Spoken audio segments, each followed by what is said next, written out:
Welcome back. You're still watching a conversation with the Deputy President of the Republic of Kenya, Honorable Rigathi Gachagua.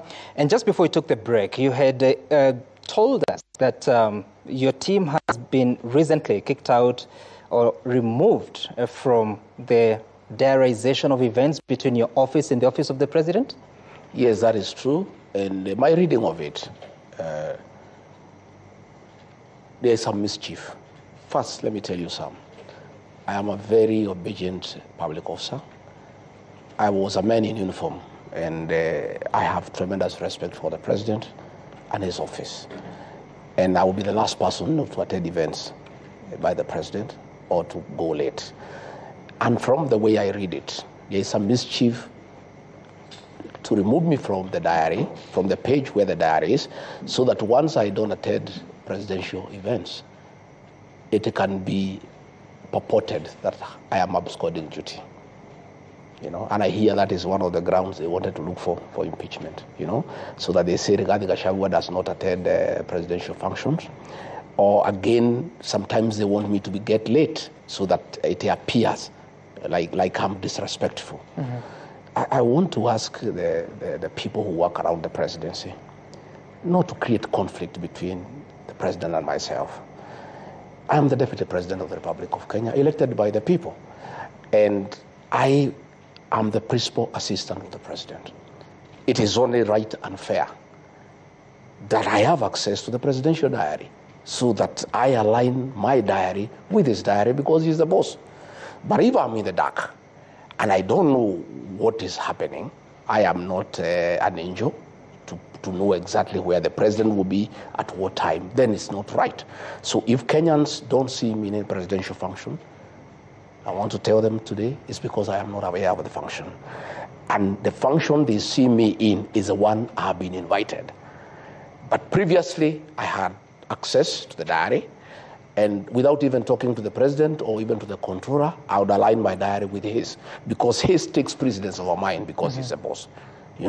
Now it becomes very difficult for me even now to work on my diary because I don't know what the President has. Mm-hmm. So it has really even made my work very complicated because I am just there not knowing what the President has.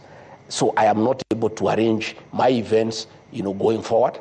But what I'll do, I'll talk to the President at the right time and I'll see what is the problem. Okay. I don't think the President, in my view, will be petty to ask anybody to remove from the diary. I think it's just some handlers around the presidency who want just to create mischief, to portray me as somebody who is disrespectful, and to portray me as somebody who is absconding duty. I am a workaholic, and everybody knows, including the President. I'm available for duty. I'm available to assist the President 24/7. Right. But work needs to be made, straight so that we are able to work properly, so that I align my diary with his and I'm able to assist him as it is supposed to be. All right. Who is the custodian of that diary? There is a page with everybody there. There's head of public service. There's the President himself. There is a controller of state houses, a deputy chief of staff. There was me. There was my chief of staff. There was my private secretary. There are our security people, the people really who handle the President and myself were in that page. And we even share. What do you mean with the page? No, they are the ones who handle the President's issues, his movement, hospitality people, security people who are in that page. Yep. So that once his activities are known, everybody aligns automatically, and there has been a lot of efficiency because you have the information so that you are able to plan, you are able to coordinate. If you are flying, you know, you are going by chopper, you prepare. If you are going by road, you know. But when you don't have that information, then it becomes extremely difficult for my office to align with the President's office. Help Kenyans understand. So this diary, is it a physical book?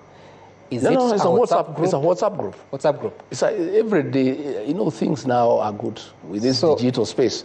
It's a WhatsApp group, and it's updated as you go on. And the President updates it sometimes himself, the controller does, and we all keep on aligning. So sometimes he'll have a program, he'll move it from this day to that day. I get into my diary and change mine and align with his.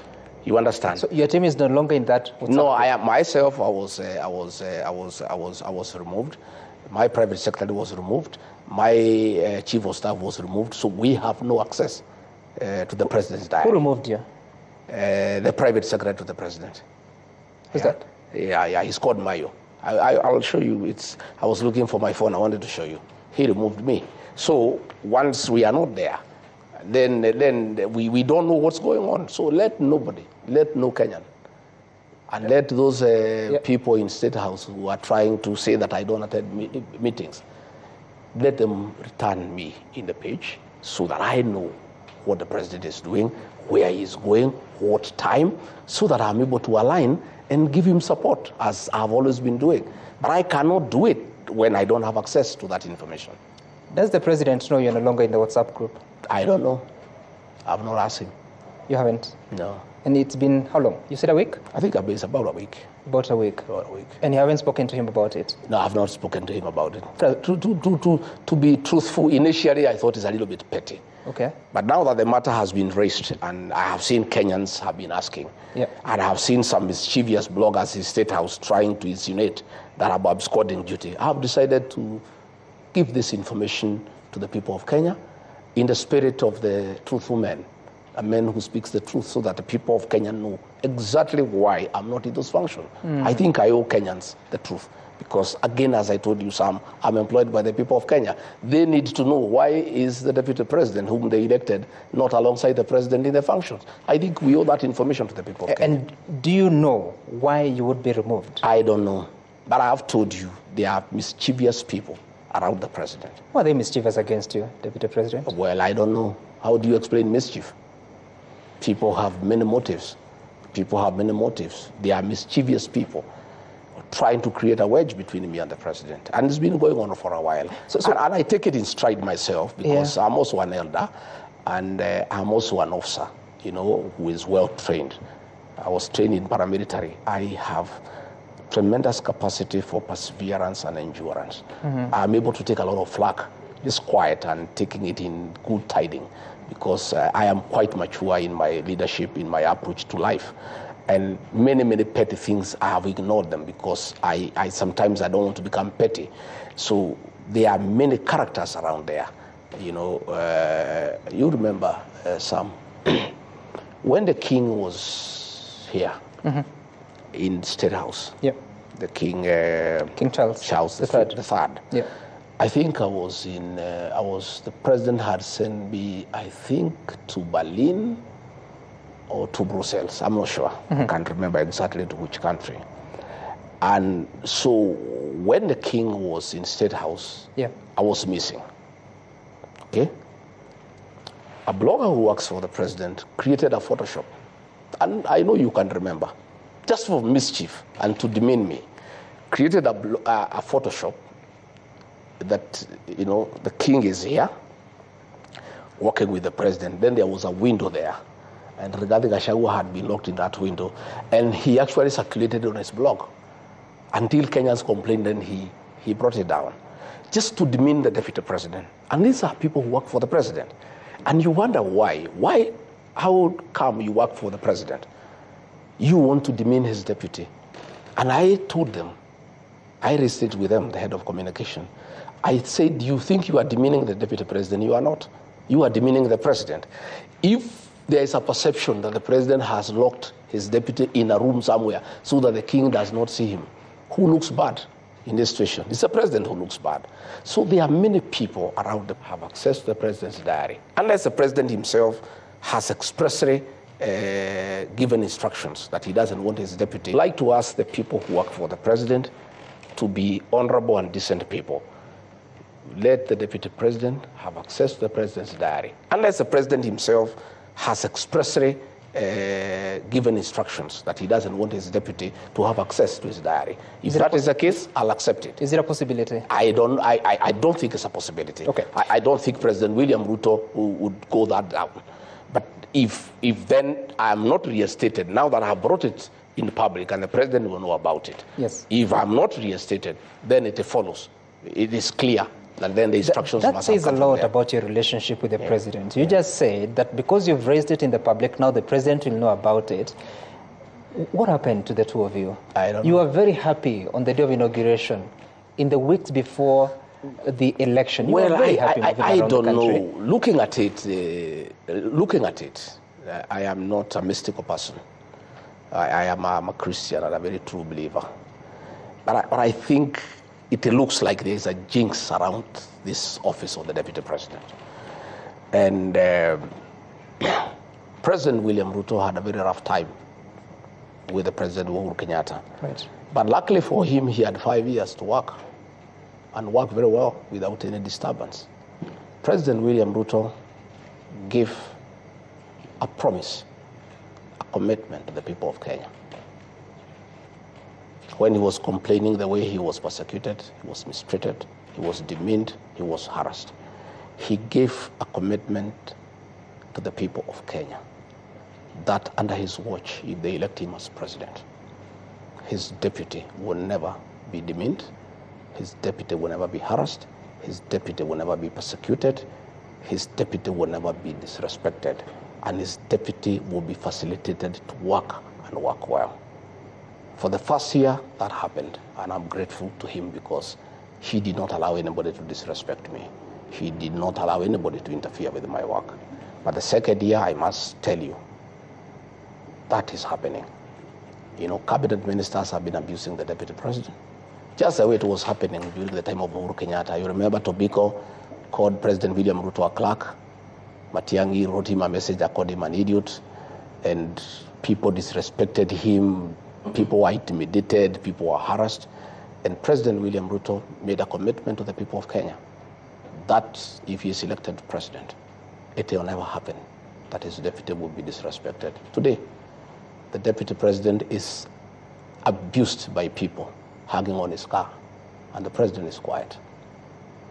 Cabinet ministers have been abusing the deputy president is quiet.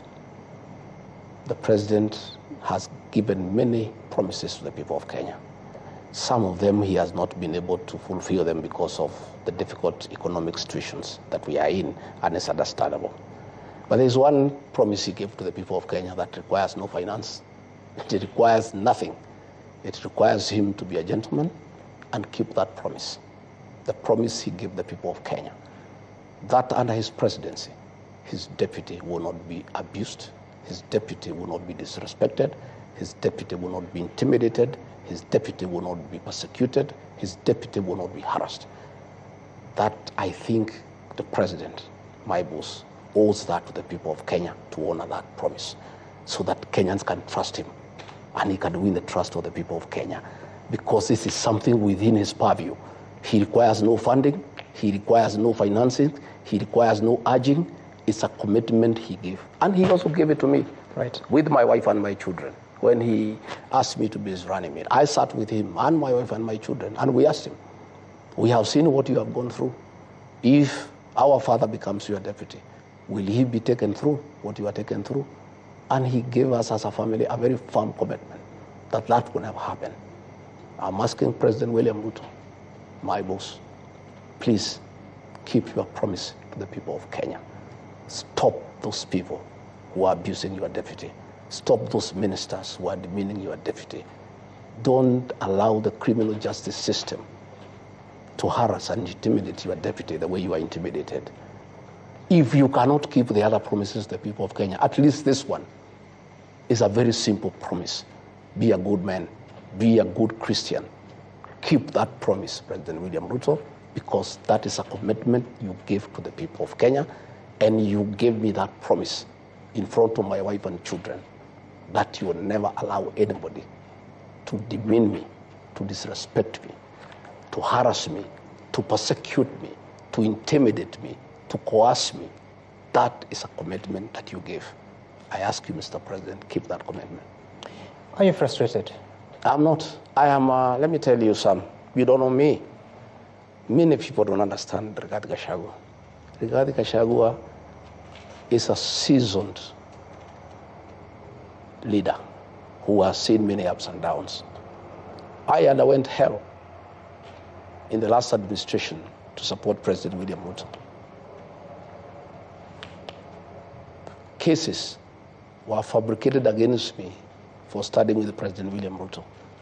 My wealth was confiscated for studying with William Ruto. But I'm a very, very, very principled man. I stood with him to the last man. I never expected this to happen. You know, my family is devastated. You know, that this can be happening to their father. A man who went out of his way to start with President William Ruto and make sure he is elected president and took the flag for it. And I say, even if there is a jinx around this position, at least President William Ruto was allowed to do his work for 5 years without interruption, without harassment, for 5 years. I've only done 1 year. And what is happening to me is worse than what happened to President William Ruto. I asked President William Ruto, please allow me to work. Allow me to work for the remaining 3 years. Let me serve the people of Kenya. Okay. Let me serve the people of Kenya and keep your promise. Keep your promise, Mr. President, so that you can win the trust of the people of Kenya as an honest person, as a person who keeps his promise. What is happening is not right. It doesn't augur well, and it has, to a great extent, eroded the trust of the people of Kenya in your leadership. Please, Mr. President, I am here willing to work, to serve you with the dedication, to serve the people of Kenya, to support you the way I've always done, to undertake whatever responsibilities that you assign me. But let the insults in your presence stop. Let people not hold night meetings. Let this money that is being used for these meetings assist us to pay pending bills, Mr. President. People are suffering. Resources are being mobilized to do politics, to divide the people of Mount Kenya region, to fight the deputy president. When Kenyans are suffering, when we are collecting taxes from people and we are saying we don't have enough, how come millions of shillings are being mobilized across the country to fight your deputy president, to undermine his work, to divide the people of Mount Kenya region for political purposes? I think this is the lowest moment of our administration, but I am hopeful that this can be corrected and all of us can go back to work and the people of Kenya can be given an opportunity to enjoy the fruits of their vote to the president and I. Right, and I'm sure the president will get your message. Now, what was your role in the formation of the broad-based government? My role was very simple, agreeing to the proposal by the president. President William Ruto sat me down and told me that he had made a decision that he needed to bring in other people so that we stabilize government and we bring everybody and we make everybody feel part of Kenya. And I was agreeable. And I told the president, if that is the intention, and to make our country move forward, improve the lives of our people, I'm agreeable. And I accepted 100%. And I support the broad-based government. I support the decision by the president. I embrace the people who joined us, and I am working well with them, and will continue working with them. What causes confusion is many people asking me, how is it that the president called for broad-based government to bring in everybody so that we have one cohesive country, so that everybody is part of it, yet people are planning to remove others? How does it work that we have brought in ODM people to come and join us? Yeah? And then we are saying now that we have brought these ones, now we have the numbers to chase this one. Then the whole thing would not have been very genuine. If that is the case, it doesn't look then genuine. Because I am told they are saying they didn't have the numbers to remove Rigathi Gachagua. Now that Raila Odinga has come on board, they can use his members of parliament to join and kick Rigathi Gachagua out. Then that would defeat the purpose of the broad-based government. But from what the president told me, and I believed him, is that we are bringing these people so that we have one country that is cohesive and we carry everybody along. And it made sense to me. Do you still I'm still persuaded that is the way to go. Okay. But from what I am hearing from these characters, for the meetings that they hold, and there are people very close to the president, is that the purpose of the broad-based government was to get numbers so that they can get the numbers from ODM, join the ones from Kenya Kwanza to chase Rigathi Gachagua away. If that was the intention of the broad-based government, then that would have been the deception of the highest order. And I don't think people would ever forgive the president if that was the intention. Deputy President, and I don't think, from what he has explained to me, and I'm persuaded that he meant well for the country, and I'm in support of the whole thing. But if it turns out that the purpose of the broad-based government was to get numbers from ODM to join and put them together with the UDA to impeach the deputy president, then the whole broad-based government would have been a deception. It would have been a con. Have you seen the formal agreement between the president and Raila Odinga? No, I trust the president. And many times, and many people accuse me of being a bit reckless. I am a very trusting person, because when you are trusting, you trust others. The president gave me his word, and I was happy. And if there was any written agreement, I'm not aware of it. I took his word that we need to bring these people so that we work together to make our country move forward. By the way, Sam, so trusting is Rigathi Gachagua and his people from the Mount Kenya region that in the whole of this matrix, we are the only people without a written agreement with President William Ruto. We just agreed as gentlemen. I can tell you, when Musalia Mudavadi came to join President William Ruto, they have an MOU. With Moses Wetangula, they have an MOU. Jefferson Kingi, they have an MOU. Alfred Mutua, they have an MOU. Everybody wrote an MOU with President William Ruto. I and the people of the mountain, because we are very trusting people, we trusted President William Ruto, and we agreed to move in one party. We did not even form our own party to bargain with or to negotiate with him. We accepted him because we believed and trusted him. And we moved together on trust. And what we agreed is what we are proceeding on. So I have never asked the president for any written document or anything. I always take his word for it, because I'm trusting, so I also trust. Do you regret that decision? I don't regret the decision, but I have heard many of our supporters saying that it was an indiscretion on my part. I have not yet interrogated whether it was an indiscretion on my part or not. But many of our people, many of our supporters from the Mount Kenya region think that there was an indiscretion on my part. But I want to say I think I did the right thing, because trust is very important. And we gave President William our trust. We expect him to reciprocate that trust. Okay. And one of the ways for him to win our trust is to stop the humiliation of the deputy president. Okay. Deputy President, I think you've made that a point quite clearly. But tell me, even as you move ahead to now manage the broad-based government, you're out of the president's diary, you're not getting communication on the events he's holding. How then do you even coordinate the cabinet committees yourself? Have you chaired the committees since the reconstitution of the cabinet? No, I have not. I chair cabinet committees. And we used to have 6 cabinet committees. We have collapsed them into 2. We had a cabinet meeting, I think, on Tuesday. And we agreed we have 2 committees, one on governance, one on production. And I'll be chairing those committees, unless advised otherwise. And those committees have been very good, Sam. And part of the work that I've done for this country and for the president, I've held 35 cabinet committees since we were sworn in. And we have prosecuted... You said how many? 35. 35 cabinet committees. And we have prosecuted 333 agenda items.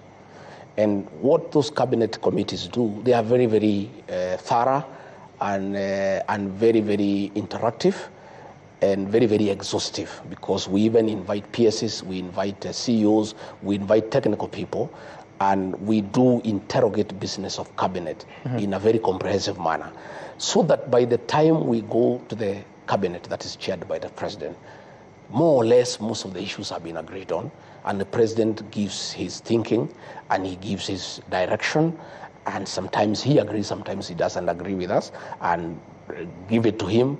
Where he doesn't agree with us, he convinces us and we get convinced.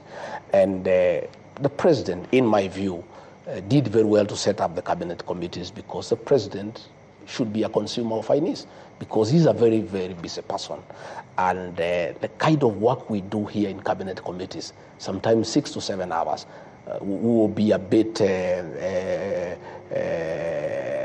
heavy for the president because of his duties. So what is the reason of so we collapsing? continue, Yeah. And those cabinet committees have worked very well. Okay. And I am very, very, very clear that we'll continue to have the cabinet committees. Right. And we'll be able to look at the cab memos that have come, and we'll be able to proceed to the cabinet for the final approval. If they were that effective, were they being reduced from 6 to 2? No, what happened is that there were 6, and then we were having issues of quorum. And sometimes one member would appear in 3, 4 committees. So it was becoming logistically a nightmare, that this committee is meeting, then you have to go, you have to come back. And I think we agreed in cabinet, and it's a good decision. We reduced them into 2, one to do with governance, it has 11 ministries, the other one to do with production, it has 11 ministries. And I think it will work very well. Okay. And we'll have the first cabinet committee, I think, next week, and we'll be able to process all the agendas that are before us so that we can proceed to the cabinet. You promised the people, or rather, during the campaigns, you used to say that when Raila Odinga came to the government, under the handshake arrangement with President Uhuru Kenyatta, that's when you lost the Jubilee government of second term. And you said you'd never allow Raila Odinga into your government. Now it appears he has quite a hand in it. Yeah. Is that a deal breaker for you? Well, I look at it differently. Only a fool doesn't change his mind. We had President Uhuru Kenyatta, our 4th president, brought Raila to government and asked us to support Raila Odinga, which we, the people from the Mount Kenya region, were very unhappy about. And we disagreed with President Uhuru Kenyatta, and President William Ruto persuaded us that Raila is the one who has caused problems in government. He persuaded us, and he's a very persuasive leader, and we were persuaded. President William Ruto persuaded us that if we allow Raila Odinga to become president, this country will not move forward. And as a result, we disagreed with President Uhuru Kenyatta and rejected Raila Odinga and gave our vote to President William Ruto. So when we came into office, it was my agreement with President William Ruto that we will not allow Raila into government. But along the way, my boss, President William Ruto, changed his mind. And he is a boss. And in this situation, Sam, we are not in a co-presidency. I'm just the principal assistant to the president. Mm-hmm. What he says is what carries the day, and I don't argue with him. I may have reservations, and I raise it with them. He persuades me many times. Other times he overrules me. And when I realized that he started having a relationship with Raila Odinga, I slowly gave way, because the boss is always right, and that is why many people say, oh, Rigathi Gachagua, he had said he has put traps in State House so that Raila Odinga has not come. Yeah, that was my agreement with President William Ruto. But that is not my house. The minute I realize they are meeting, they are interacting, I'm also not a stupid person, and I don't have to be told, in black and white. I relaxed, and I stopped even attacking Raila Odinga, and I let the president have his way. So by the time he decided to bring him into government, I had already formed an opinion that the president wants to work with Raila Odinga, and I was quite happy with it. In any case, my brother and long-time confidant, President Uhuru Kenyatta, had told us that Raila is a good man. President William Ruto convinced us otherwise. And we abandoned our son Uhuru Kenyatta, and we decided to go with President William Ruto. Now President William Ruto has told us exactly what President Uhuru Kenyatta had said, that Raila is a good man, we can work with him. If two presidents says a man is good, who are you to argue with him? So we have said, Raila Odinga is a good man, and let's work with him. Let's make him part of our political process, and let us build the country together. And I want to say, myself and my political base, the Mount Kenya region, have no problem whatsoever with Raila Odinga. In fact, what people are saying, and it's very interesting, they are saying a Mount Kenya king does not pronounce himself twice on a matter. Our son, President Uhuru Kenyatta, had pronounced himself on this matter. So that pronouncement carries the day. As we stand today, me and the mountain people are quite happy with Raila Odinga, and we don't have a problem with him whatsoever. And I can tell you, because it's important that I say so, myself and the mountain people feel very bad that we punished Uhuru Kenyatta, we demeaned him, we told him off, we embarrassed him for telling us that Raila Odinga is a good man, and we were very, very brutal with him, and we really hammered him. It has come to our knowledge that it was very unfair, because his crime was to tell us that Raila Odinga is a good man, and we decided that Raila Odinga is a bad man, William Ruto is a good man. Now that President William Ruto has said Raila is a good man, that is why I apologize to Uhuru Kenyatta and his family. And I owed him an apology on behalf of the community, because what he had told us is what the president has told us. We had no business fighting him. We had no business disrespecting him. We had no business humiliating him. Right. So myself and the community, owe Uhuru Kenyatta an apology. And I give that apology on behalf of the community. Okay. And we said, we know, because that's what he had told us. And we were very unfair to him because, knowing what you know today, would you have made a different decision if you knew that in 2022? Well, you cannot talk backwards. I can't say what we would have done or not done, but things keeps on changing. Yeah, but now we are saying everybody is good. You have said that once the king pronounces themselves, the pronouncement stands. Does that mean Uhuru Kenyatta is still the king of the mountain? Oh, yes. You didn't know? Uhuru Kenyatta is the undisputed king of the mountain. And what is your relationship with him? Good. Brotherly. When did you do that? Oh, we talk. What happens with our community? We are a very interesting community. We don't fight. We fight very rarely. And when we do, when we realize we fought without a good reason, we patch up. So when was that? Oh, yeah. How many months ago? Which month? Which year? We've been, when we realized we made a mistake, I'm the one who made the first move of reaching out and apologizing, because really we were unfair to Uhuru Kenyatta. We were very, very unfair.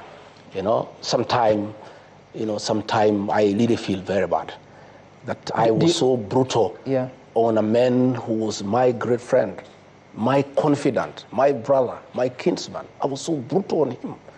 And his crime was only one, saying Raila is a good man. And then the man I said, we don't want Raila Odinga, we want William Ruto. Then he comes and says the same thing. I felt very stupid, In fact, another day, a very senior person abused me at the airport and called me stupid 5 times. And I looked at it, I was very bitter, but I looked at it later at night, and I thought probably he was right. I think I was stupid to fight my own brother, my kinsman, my confidant, for no good reason, for saying another person is a good man.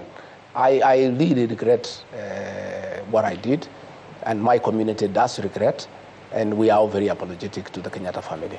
And what happens in my community is a saying that making a mistake is not bad, but repeating is unforgivable. And by the way, let me tell you some. From the experience of my community, myself and the leaders and the whole community fighting Uhuru Kenyatta, our son, a decision has been made by the community. In fact, it's a covenant. Never again shall the people of the mountain ever fight their own. When was that decision made? The people, the Meru, the Embu, they just talk slowly. That has been agreed on. And that's why you find when a few leaders are being told to fight Rigathi Gachagua, they are finding it very difficult, because a decision has already been made. When? That, like almost a year ago. By who? By the community. In what forum? Don't worry. There are millions. You don't know our people. There are millions our of people. Our people don't talk in meetings. They have a way of communicating. That is how they drove the British out of this land, you know, by communicating silently. There is a covenant among the Mount Kenya people that they will never again, ever be confused by anybody, be used by anybody to fight their own leader. They will never do it. And I also want to tell you, for the avoidance of doubt, for those who are trying to divide the Kikuyu, the Meru, and Embu, it's an exercise in futility. Those three are one. And finally, they will be one. And, you know, we have seen these things happen during the Azimio campaign. Mm-hmm. You use a lot of money, you call meetings, you call MCAs, you call people in tents, you give them money, you persuade them, they take your money. Finally, they make a decision. And you see what they did in 2022. I can tell you, this attempt to divide the Kikuyu, the Embu, and the Meru is an exercise in futility. You can spend billions, you can spend money, you can have meetings, night meetings in hotels, in what forums. Okay. But finally, the people of the mountain are one, and they will never be divided, and they will not agree. They have made mistakes before, they will not repeat them. Deputy President, on the 26th of June, 2024, you were in Mombasa, addressing a press conference shortly after the president had spoken, and you were questioning when the rain started beating the government of Kenya Kwanza, the administration of Kenya Kwanza. And you went out to attack Nuruddin Haji, the Director General of the National Intelligence Service, accusing him that he should take responsibility of the Gen Z protest that led to what we saw at Parliament on June 25th. What was your role in those protests? None. My statement in Mombasa is on record. I don't want to delve into it. I pronounced myself. I said what I thought of the situation. And that remains my truth. And anybody can challenge me otherwise. I don't want to delve into that statement because it was a public statement for consumption. Do you stand with it? I said what I said. Do you stand with it? Have I ever issued another statement countering that one? You believe the National Intelligence Service is responsible for the protests? I've said some, please allow me. I don't want to go into the merits and the demerits of that statement. The statement was crystal clear. It was in broad daylight. It is still there. You can interrogate it. Why would you come out and make such a statement about an officer who sits in the National Security Council, yet you have access to him or even the president? I have said I made that statement. I don't want to go into it. Please allow me not to go into it. That statement I made in broad daylight. You covered it live. It is still there. You can go and read it and listen to it once more. But in the spirit of accountability, because it was your statement, and I believe you made it after thorough consideration, and you raised issues to the person of the Director General. You said he should resign. You still believe so? I have said I talked to that day. Sam, allow me to leave it there. I don't want to go into that matter. Do you think that your tribulations have something to do with how you conducted yourself during that period? I don't think so. They did not start then. I told you we just worked well for 1 year, and then all these games and schemes started. They had nothing to do with it. That was my own reading of the situation then, and I talked to the people of Kenya as an elected leader. When is the last time you attended a meeting of the National Security Council?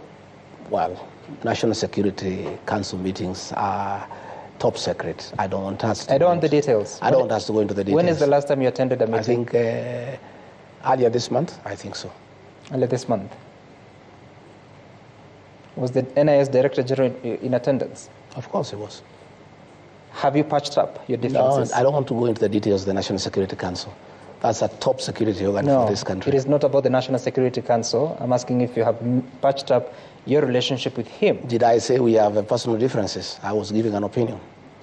An opinion? Yeah, on that day. But you said as a matter of fact. Yeah, that's what I'm saying. I on record what I said. I made a public statement as an elected leader of what I thought of the situation.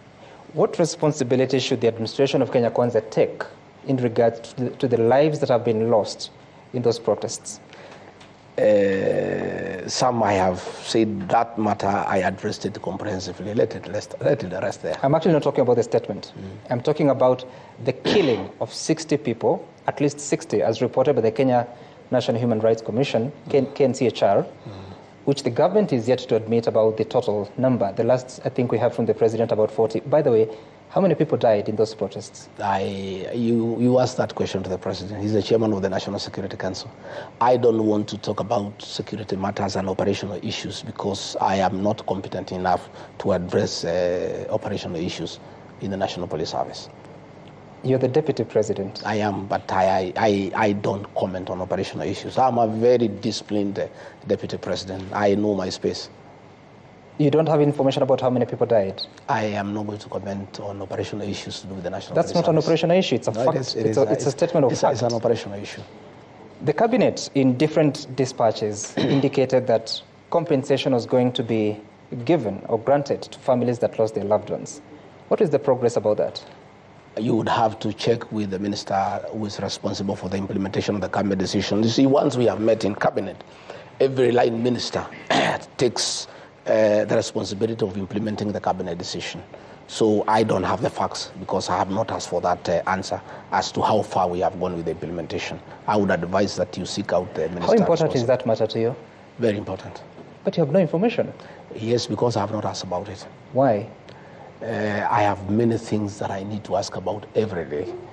And when the time comes, we'll get a report. In any case, you are aware we have not had cabinet for a long time. The first cabinet committee, the inaugural committee, met this week. We have not had cabinet meetings for almost 2 months, I think so. The last one was, I think, July, early July. I think so. Then cabinet was dismissed on July 11th. I think so. For almost 2 months, we have not had cabinet meetings. So what should we do? What should the country do? Because they're waiting for answers. There was a promise by the president. You follow up with the minister responsible for that particular docket. Because you see, once cabinet has met and made resolutions of cabinet, it is in cabinet upon the respective cabinet secretary to follow up and implement what the cabinet has decided. What are your thoughts? Because the Gen Z-led protests were because of the Finance Act of Finance Bill 2024. Why didn't your administration listen to the people, and what responsibility would you take? You heard my statement. The answer is there. We are here. We are speaking but to I'm the saying, president. Sam Gituko, I gave a very comprehensive statement in Mombasa. And he doesn't have to about what I repeat it. felt. I still feel the same way. That? Yeah. That we must listen to the people. That was my position. So why didn't the government listen to the people? Sam, I've pronounced myself on that matter. Please give me an answer, Deputy President. Why didn't the government listen to the people? But we listened to the people. We shelved the finance bill. Before that time, did you try to propose the voice of reason to those that... I always do. And quite a number of people are uncomfortable with me for always speaking the truth and saying that we need to listen to the people. And what happened if you raised those issues? Well, I cannot give you details of what happens in cabinet. Cabinet meetings are top secret, and I am bound by...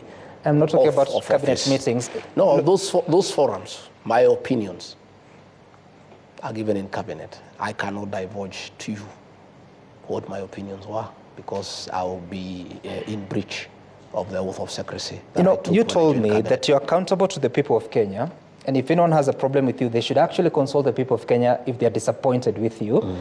But you're here, I'm asking you a question about your role in making sure that what happened on June 25th didn't happen, but you won't explain. But I have explained to you, I was very clear, I pronounced myself on the matter, that we need to listen to the people more. What else? What more do you want me to tell you? That is my stand. I'm asking what happened that, who was not listening? That's what I'm asking. I've told you, Sam, I have said we need to listen to people all the time. And if you made that counsel to whoever, who is that didn't listen to you? Well, I don't want to apportion blame. I made my pronouncement that it is good as people's employees who we are, we must continuously listen to the employer, the people of Kenya.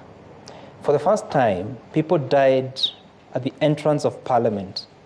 When that happened, you were the Deputy President of the Republic of Kenya. What responsibility do you take? I pronounced myself on the matter. Please give me an answer. No, but what answer do you want me to give you? I said what I thought about the matter. The answer is in my statement. And you're here. That was June. No, but 26th. I'm saying the statement is there. It is okay to repeat it. No. Why do you want me to repeat it? Because I'm asking the question. You have it in your archives. My answer to what happened is in my statement. Why don't you want to talk about this? But I said where the blame lies. The statement is there. Why do you want me to go into it? I said. I have not recanted that statement. I still stand by it. So go and look at the statement. Why don't you want to talk about this? I don't want to go into it. Because? Because I don't think it is necessary. Because my statement was very explicit. Over 60 families are still waiting. But my statement was very explicit. For answers. I made myself No action clear. has been taken against any police officer. Are you bothered by that? You know whom you need to ask that question. I'm asking who is supposed to take the action? Sorry? Who is supposed to take the action? You tell me. You know. Who? What are you saying? What do you want me to tell you? You know I'm the deputy president. Exactly. You know who is supposed to take action against police officers. Go and ask them that question. Who? You tell me. You know. Who? What are you saying? What do you want me to tell you? You know I'm the deputy president. Exactly. You know who is supposed to take action against police officers. Go and ask them that question. Who? You know. I wish you could tell me the answer. No, I'm not. Why do you want me to help you to do your research? I don't want you to help me. Just respond. Kenyans, it's not about I am not going to Kenyans are watching. Kenya, you know, you tell the Kenyans, you know. Go and look for that person and ask that question. That is not my question. I am not in charge of that docket. So I cannot answer a question that doesn't belong to me. So you say we should go to the Interior Ministry? I don't know. If you think that's where you need to go, proceed. Now, Deputy President, there are those that accuse you that you have been given duties in the Constitution and the Executive Order number 2 of 2023, but you have not been very successful in delivering. Talking about illicit brew, questions of coffee, tea, and milk. You made promises. Some. I was given many duties. One of them is to chair cabinet committees. I've chaired 35 cabinet committees and successfully prosecuted 333 agenda items to the cabinet. If anybody wants to call that underperformance, then my English fails me. Number two, I'm in charge of intergovernmental relations. Since I became the deputy president, I've created the most conducive environment ever between the two levels of government. Before we came to office, the county governments and the national government were at war. And through good leadership, through bringing people together, I was able to put our county commissioners together with our governors and tell them that we serve the same people. I have successfully held IBEC meetings. We have discussed the division of revenue bill, and the devolution agenda is ongoing. That is Rigathi Gachagua who has done that. Rigathi Gachagua is in charge of international development partnerships. I have chaired the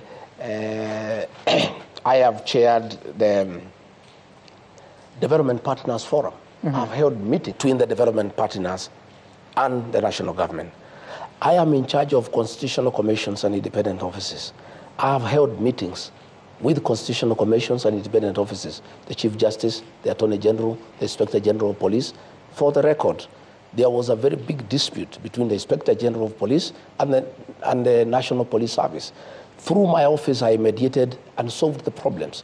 They used to exchange insults in the press. You have not seen that anymore. That is work that I did.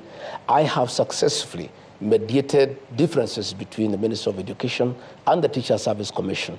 And you can see they are working in harmony. Again,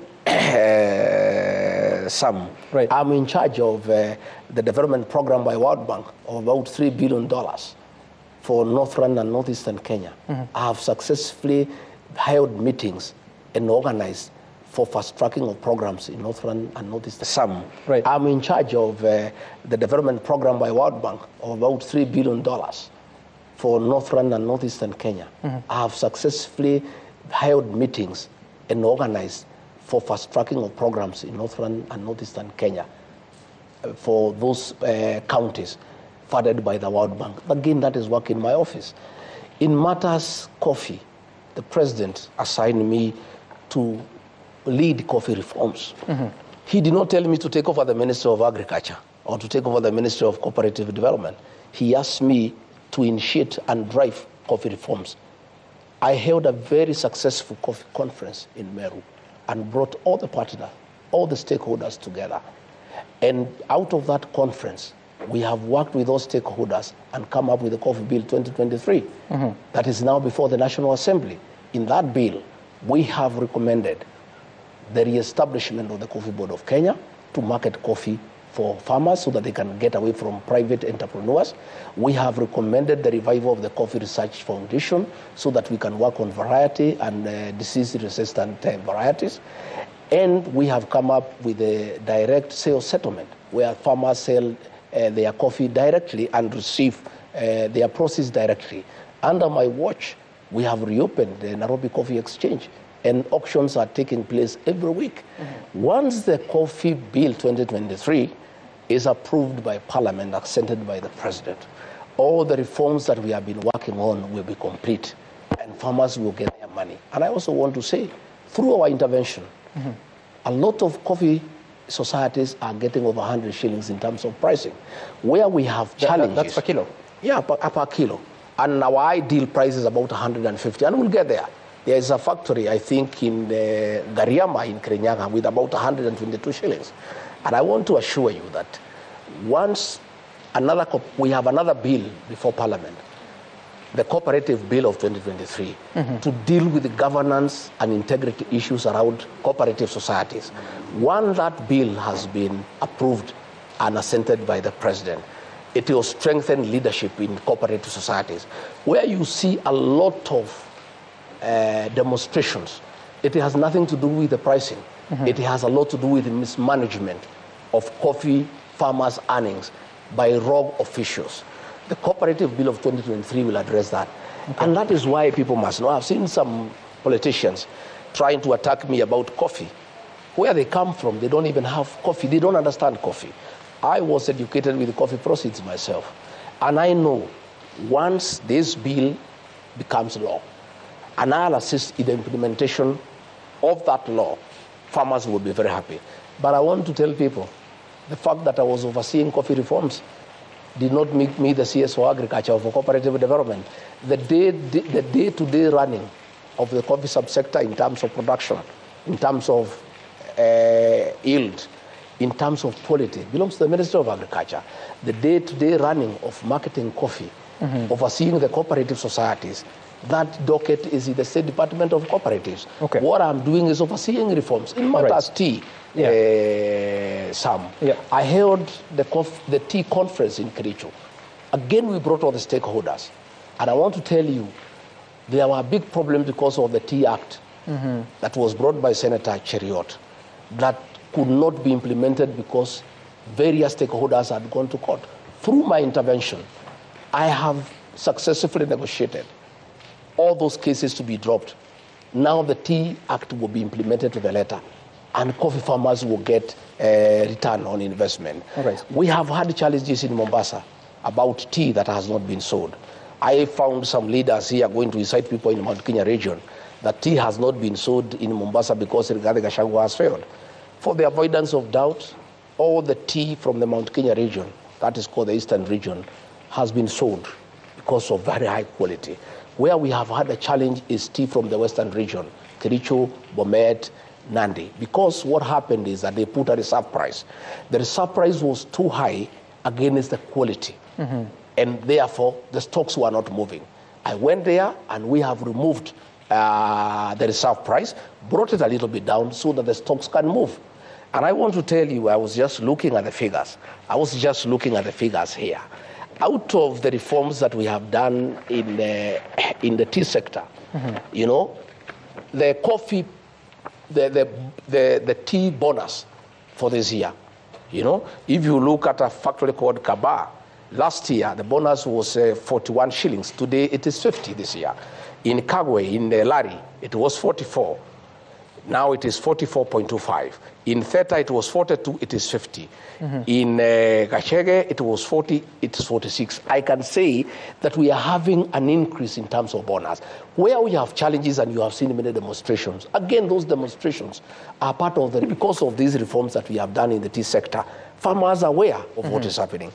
In matters alcoholic drinks, in terms of illicit alcohol and drugs, if there is one program the government of President William Ruto can boast about, is that program that the president asked me to spearhead.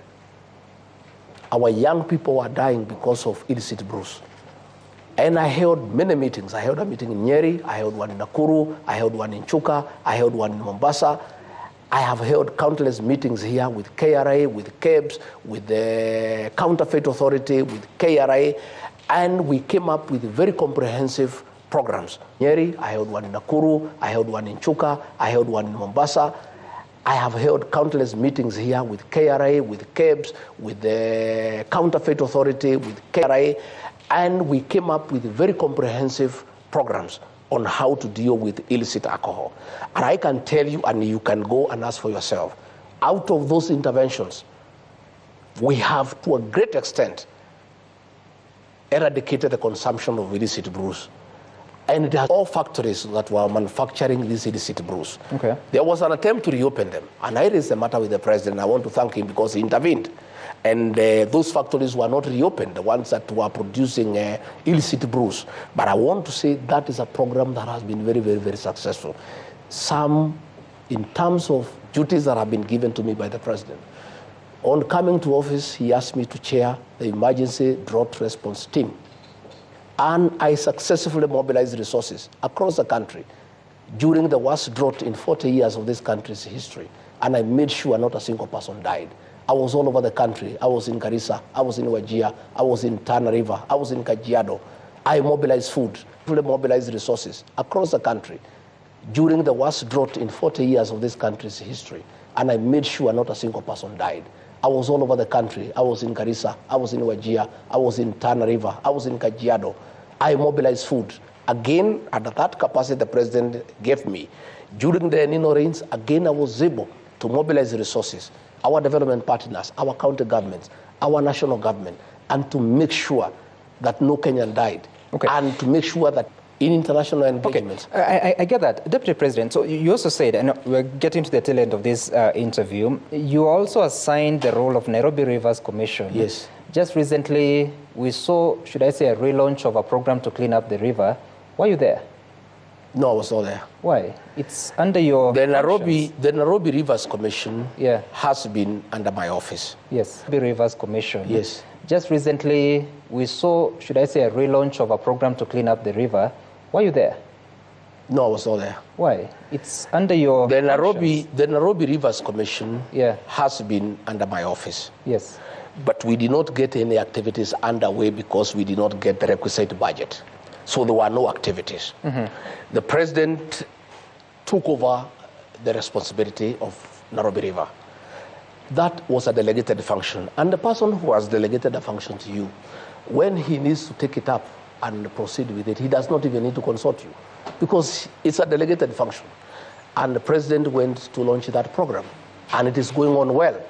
But subsequently, I joined him at Kenya School of Government, where we met the administrative officers, the chiefs, the assistant chiefs, and the village elders, again to anchor the program.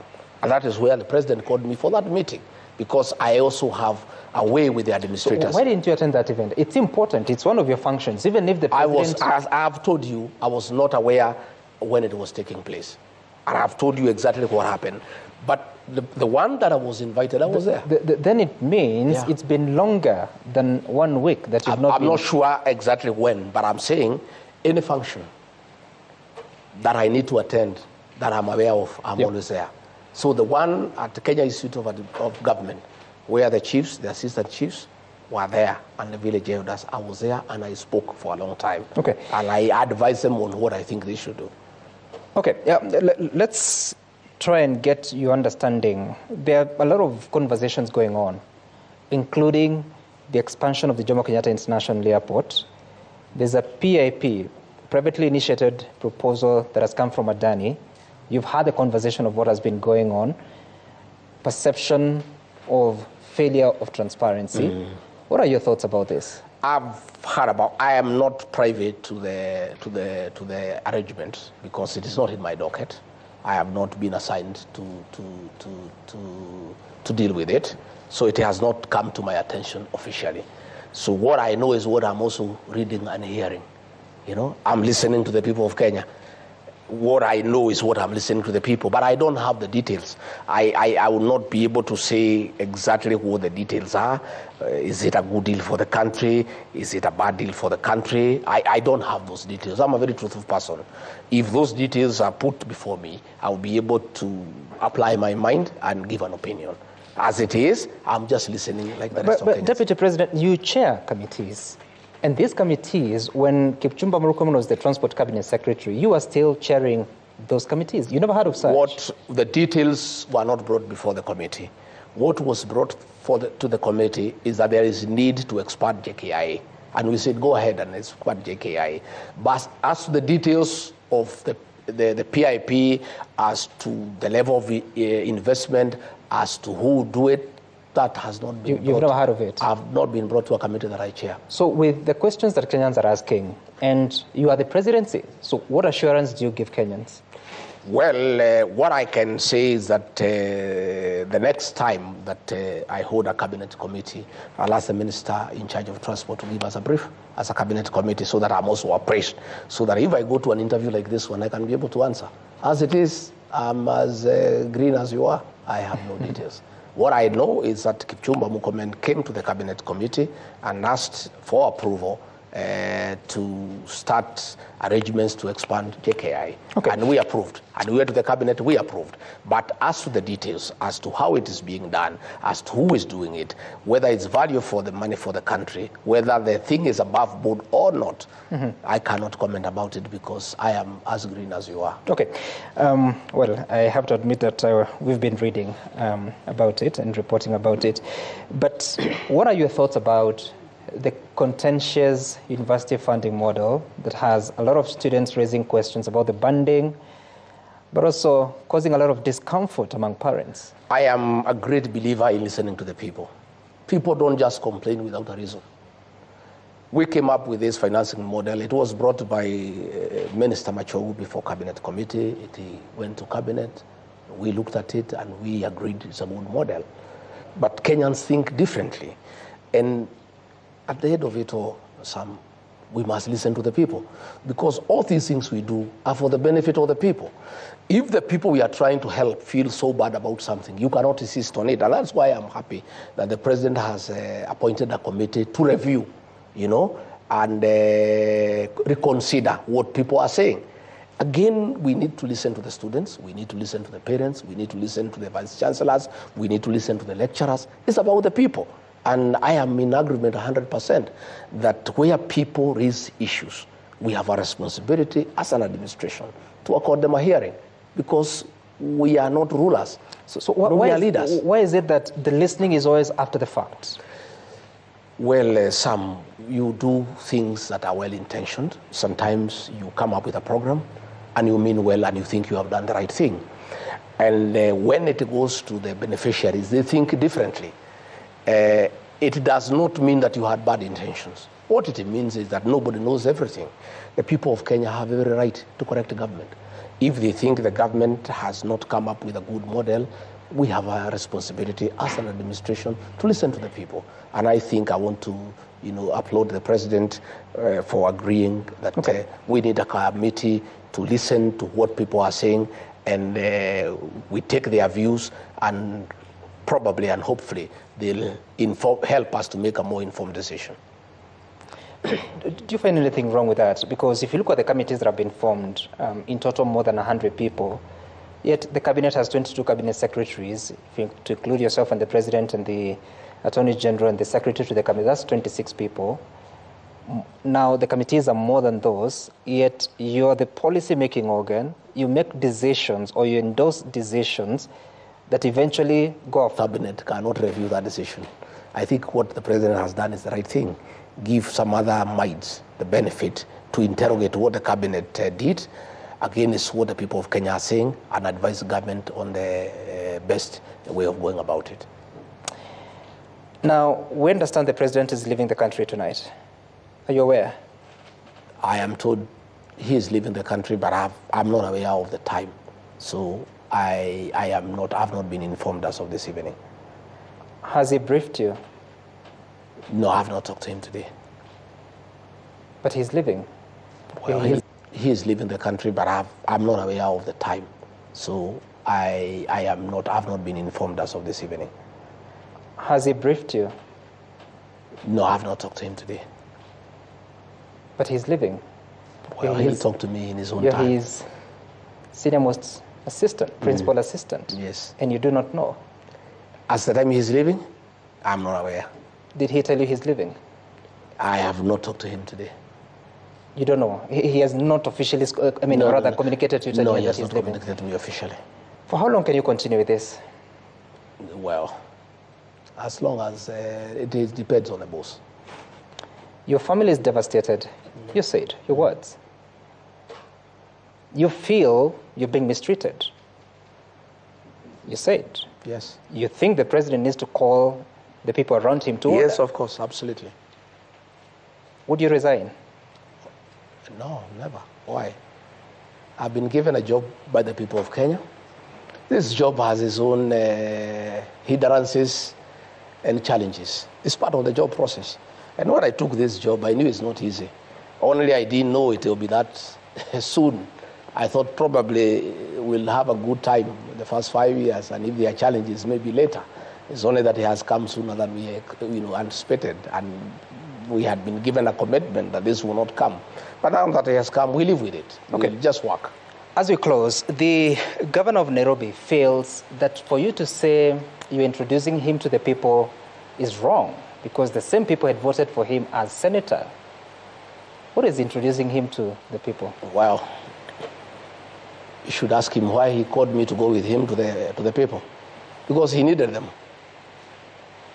And he asked me to go with him. I did not invite myself to the campaign meeting. If I had no value, he would not have asked me to go with him. There are those that are asking that if the Deputy President of the Republic is championing for the issues of Mount Kenya, who is supposed to champion for issues of other regions? Should they get their own Deputy President? The Deputy President of the Republic of Kenya had a meeting here discussing matters to do with Northern Kenya and Northeastern Kenya for a full day. That is not Mount Kenya.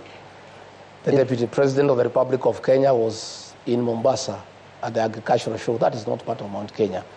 The Deputy President of the Republic of Kenya has been to Kajiado to work on agriculture. That is not part of Mount Kenya. How many meetings have you held in the Northeastern? I have been to Northeastern more than 5 times. Championing the issues of Northeastern? Yeah, drought. Going there to make interventions. Going there on matters of security. The cabinet committees have held here 35. Those members who attend that committee, we don't discuss Mount Kenya issues. We discuss the issues of Kenya. Those 333 agenda items are not about Mount Kenya. They are about the Republic of Kenya. I do the job for the Kenyan nation. I assist the president to run the country. And I preoccupy myself with issues for the whole country. But I come from somewhere. And where I come from, where they have issues that they want articulated in high levels of government, they ask me to do it, and I always do it, and I'll continue doing it. You assist the president deliver on his mandate, but he doesn't tell you what he's doing, including tonight. You don't know what time he's traveling. But what is important are the duties that he has given me to do, and I'm doing them. Okay, all right. Now, Deputy President, last year you promised, alongside the president, that you're going to do something called austerity measures. You're going to cut on travel budget. But in actual sense, the national executive has increased his travel expenditure by 7 billion shillings.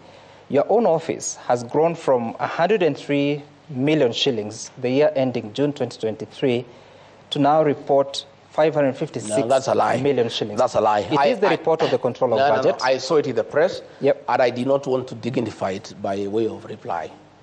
My office doesn't have a budget of 500 million for travel. Yeah, and that is, I'll be able to give you the estimates tomorrow. Yeah, my budget is below 200 million. I'm not sure it's 100 and something. Yeah, And it has never been 500 million. That's a lie.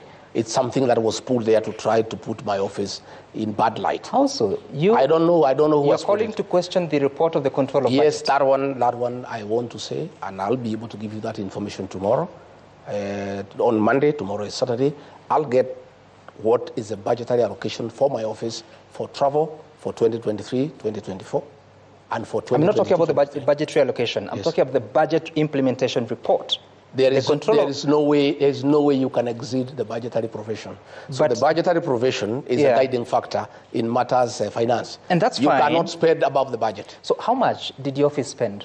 In terms of? In the year ending 2020. I am not sure. I am not sure of the details because I'm not an accountant. I'm not the accounting officer.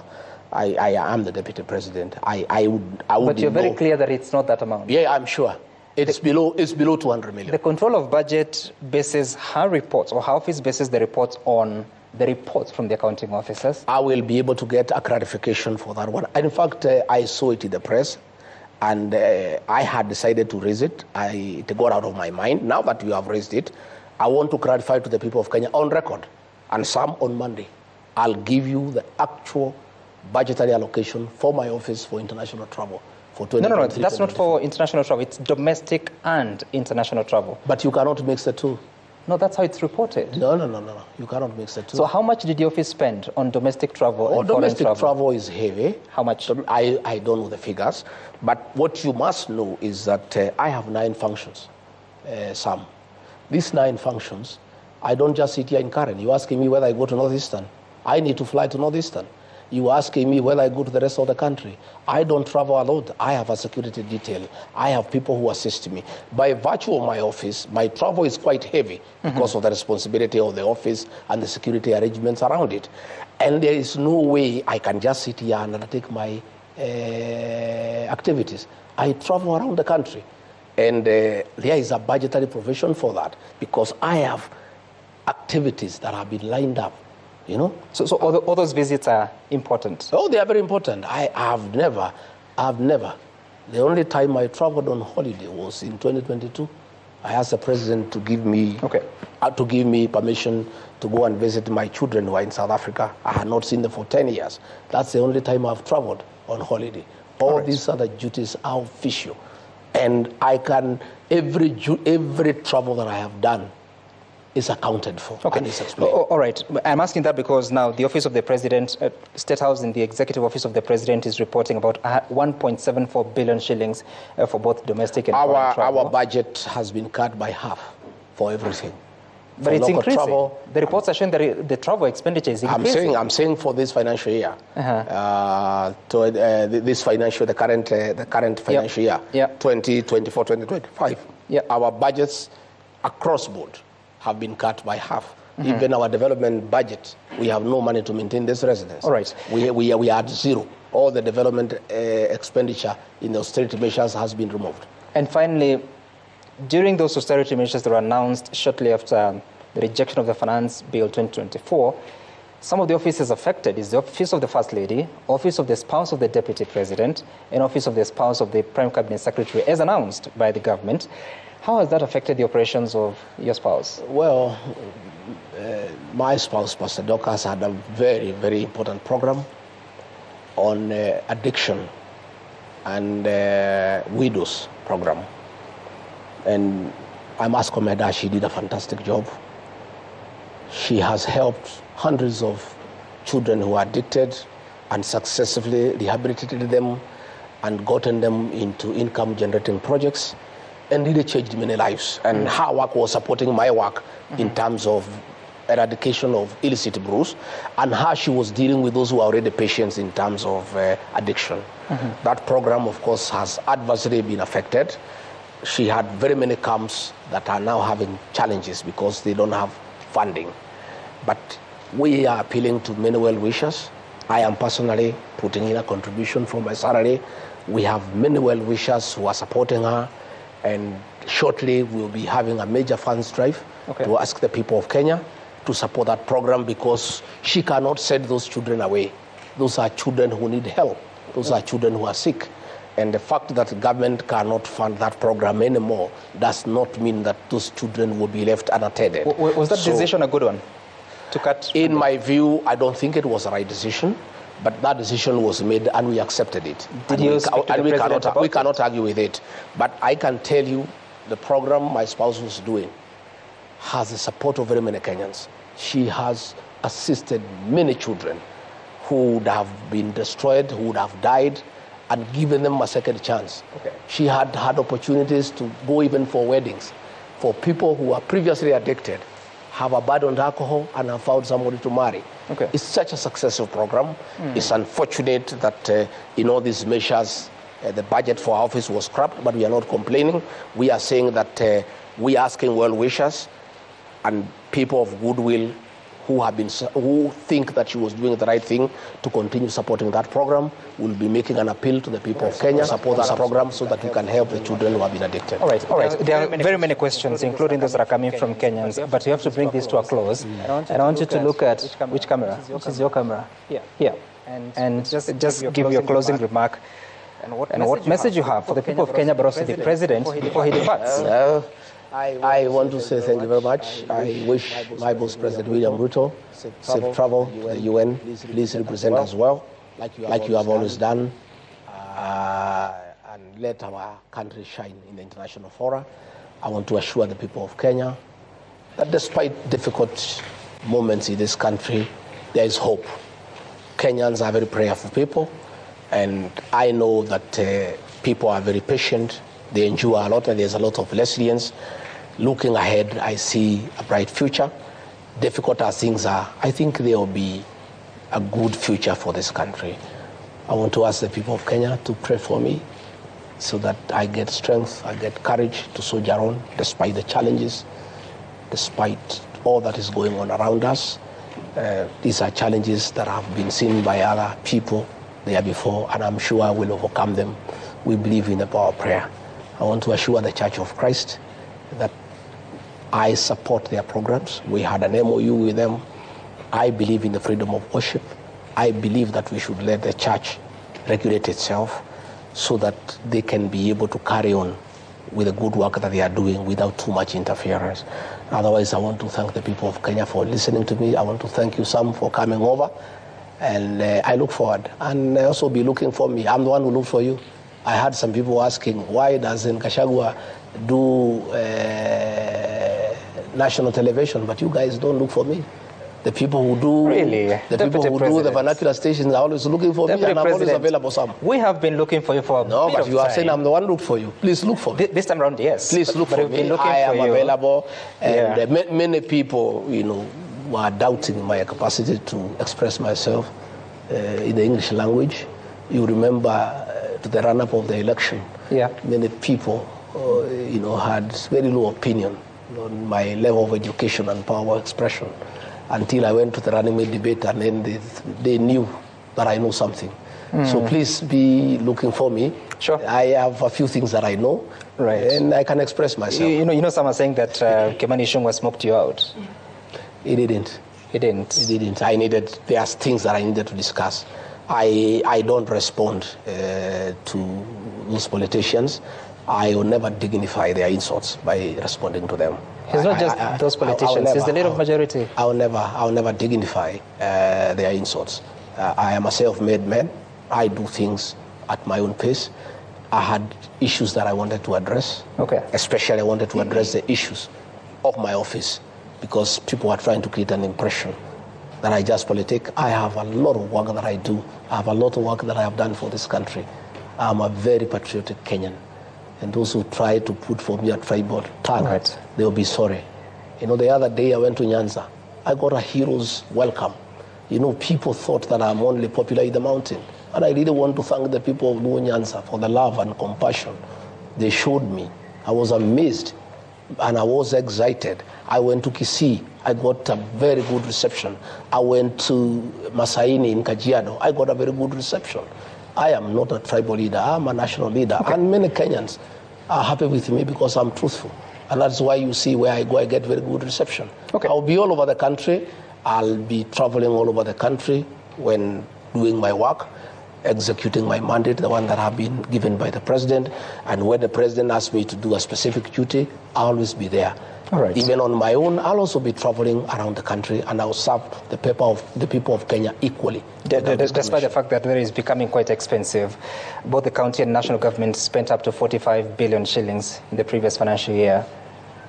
Well, you must go to the people, because it's about them.